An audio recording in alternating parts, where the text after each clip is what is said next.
Welcome back to part 3 of our series, everyone. We're here to talk to you today about what happens when you fall off the wagon when you're on the pursuit of living your dream or working towards your health and fitness goals. So, Cam, honestly, how often do you see this happen?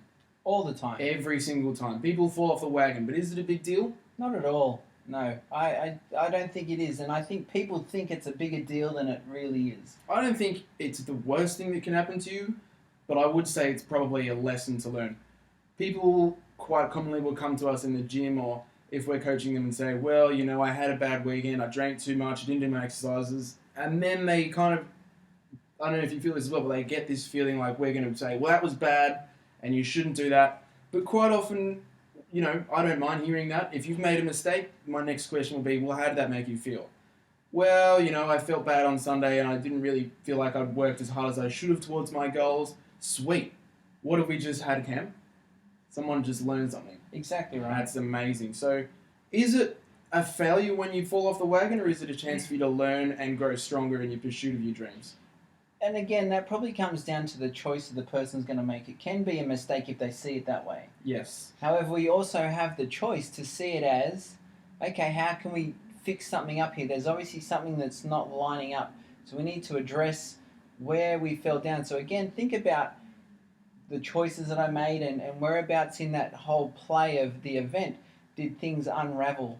And then once you can start evaluating the situation and what it was that triggered you, then you can have a look at it and pick up the learning. So you might learn that, okay, next time I'm not going to get so emotional and I'm not going to, go out and buy the chocolate every time I get upset or whatever it is.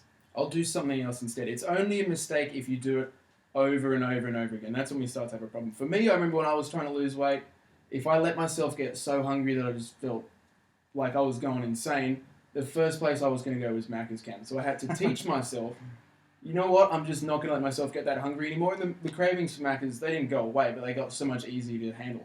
So for me, that was something that I had to learn. You can't just ignore what your body's telling you with the hunger and just wait and wait and wait until the hunger becomes more important than your dream. You have to do something to actually get yourself closer towards your dream, which for me was eating more often. That's just one simple example. Exactly right. So you could think, okay, well, today I had to eat Macca's because I was so hungry.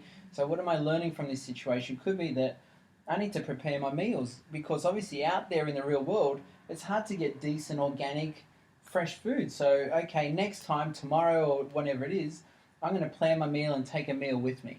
You know what no one's ever said to me as well? I tell you what, the number of times I said I'm going to start losing weight, I'm not going to drink Coke anymore, I'm not going to eat Macca's, I'm not going to go and get ice cream or pizza or have McFlurries anymore.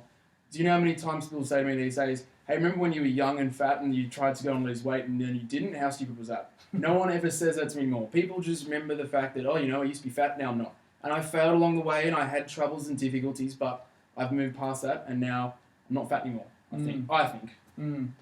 Yeah. We all have our own stories. Thanks, Cam.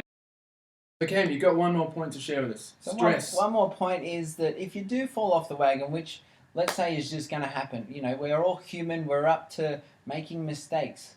So if you do fall off the wagon, don't kick your own ass.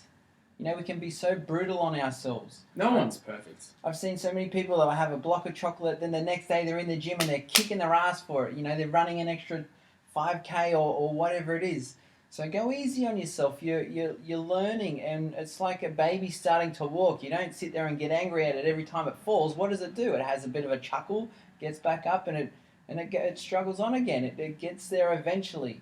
So be gentle on yourself. Anytime that you do fall off the wagon, evaluate the situation. Have a look at how did I fall off the wagon? What was it that triggered me to fall off the wagon? And be kind to yourself. Say, well, I really appreciate you for showing me this little gem of a learning, and I'm going to grow from this experience. Wow, I love it. And the thing is as well, is if you kick your ass and you haven't learned a lesson, life will probably put you in the same situation again to try and learn it again, funnily enough. You got to learn. Have to learn. Mm-hmm. Well, thanks so much for joining us, everyone. That was part 3 of our series on setting and sticking to your goals. We'll be sure to see you next week.